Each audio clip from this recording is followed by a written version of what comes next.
पाखे आसी पहुँची आम आपण पाखे चिर ऋणी तेणु आमर तो समय बर्तमान आम हाथ में बहुत कम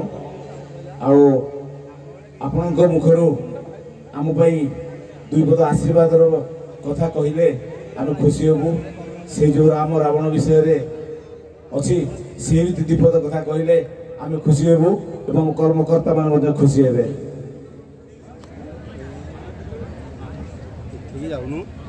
शुभ संध्या। आज यही बागमारी माटी रे आज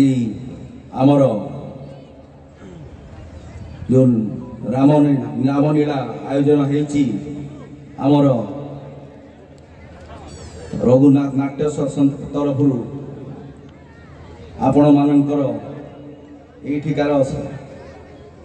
आमर मंच रे उपस्थित सभापति महोदय सबू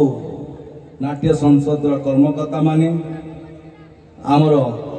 मो सांगे अछंती आमर कांग्रेस रो एमपी प्रार्थी यासिर नवाज आम सांगे मो सम्मुख बसचंती बहुत ये जो भल पाइबा ये जो आज जो हूँ रामलीला भल पाइबा व्यक्ति माने सबू आज सबू माँ माने भौणी माने सबू वयोज्येष्ठ व्यक्ति माने समस्त को मोर अशेष अशेष नमस्कार। आज जो रावण पोड़ी होची आपण मानकर जो उत्साह अच्छी केते संख्य आपण आज बसचंती लोक मानकर जो उत्साह अच्छी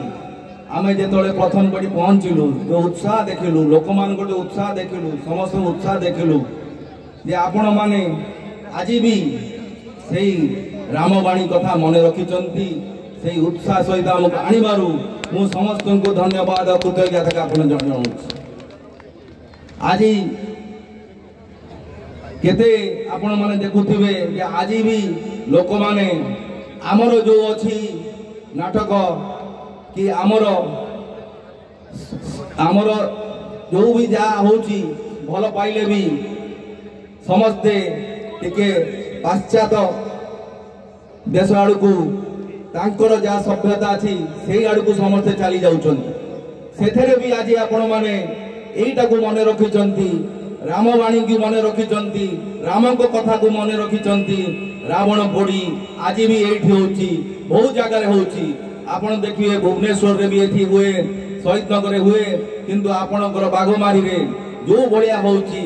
आपण माने जो भाया एते संख्यक लोक रही यही कार्यक्रम करुचंती यही आपण नाट्य संसद लोक मानकर आपण माने जो निष्ठा सहित करुचंती सेति पई मु कहबी ये सदा बड़े स्मरणीय रहिबो जेते वर्ष भी आपण करिवे भगवान आपण समस्त को सही शक्ति दियंतु जे एई भलिया एई जो चली रावण पोड़ी से भाया भल भाव चालू मुझे कहू चाहूँगी खाली आपण को टिके मन पकई दौची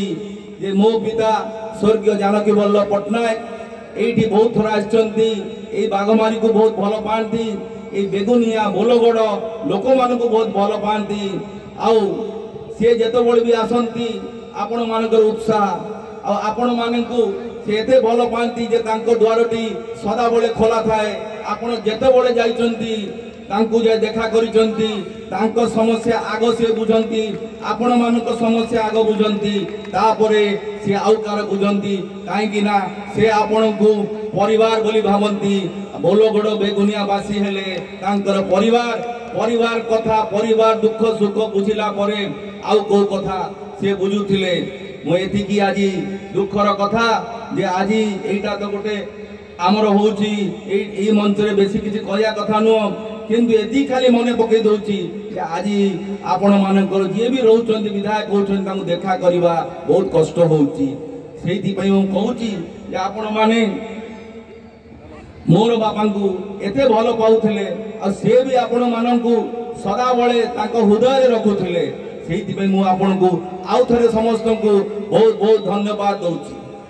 मु विशेष किछि कहबिनी